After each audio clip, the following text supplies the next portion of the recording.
High, আমার অবস্থাটা কি দেখেছো? পুজো শেষ হতে চললো, কিন্তু আমি এখনও পর্যন্ত তোমাদের সাথে শেয়ার করে উঠতেই পারলাম না যে আমি শপিংয়ে কী কী কিনেছিলাম। আসলে এডিটই করা হচ্ছিল না, ভিডিও তো করাই ছিল, কিন্তু এডিট করার জন্যে ভিডিওটা পোস্ট করাই হচ্ছিল না। তো এই যে ব্ল্যাক কালারের যে রেডিমেড শাড়িটা, এটা নিয়েছিলাম, ভীষণ পছন্দ হয়ে গেছিলো, দোকানে একবার এক দেখাতেই পছন্দ হয়ে গেছিলো। তাই বেশি লেট না করে অন্য কিছু আর দেখিনি, ঝটাপট এটাই নিয়েছিলাম। তোমাদের কেমন লাগলো কিন্তু অবশ্যই কমেন্ট করে জানিও। আর এই কুর্তি সেটটা তো আমার দাদা আমাকে দিয়ে গেছিলো অনেক দিন আগে, সেটা তোমাদের সাথে আগেই শেয়ার করে দিয়েছিলাম, তো ভাবলাম চলো আরেকবার শেয়ার করে দিই।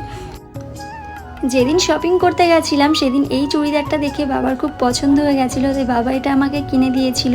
এই দোপাট্টাটা ছিল একদম অর্গেঞ্জা, আর এটা কালার ছিল ডিপ যে পিত্তি কালারটা হয় সেটা, আর প্যান্টের এখানটাও নেটের কাজ করা ছিল, অর্গেঞ্জার কাজ করা ছিল, এটাও ভীষণ পছন্দ হয়েছিল আমার। আর তার সাথে নিয়েছিলাম এই জিন্স আর এই কটনের টি শার্টটা।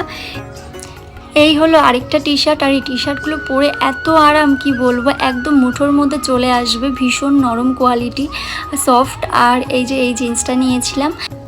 আরও তো টুকিটাকি অনেক কিছুই কিনেছিলাম, কিন্তু সেগুলো একটা ভিডিওর মধ্যে শেয়ার করা সম্ভব হচ্ছে না।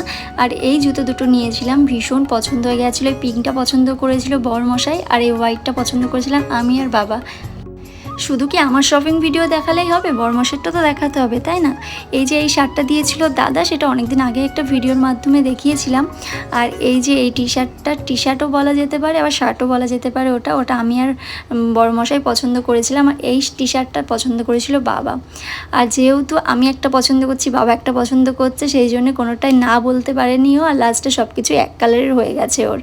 যাই হোক, আপনাদের কেমন লাগলো ব্লগটা অবশ্যই জানাবেন, আমাদের শপিং ভিডিওটা। টাটা এভরিওয়ান, ভালো থাকবেন সবাই।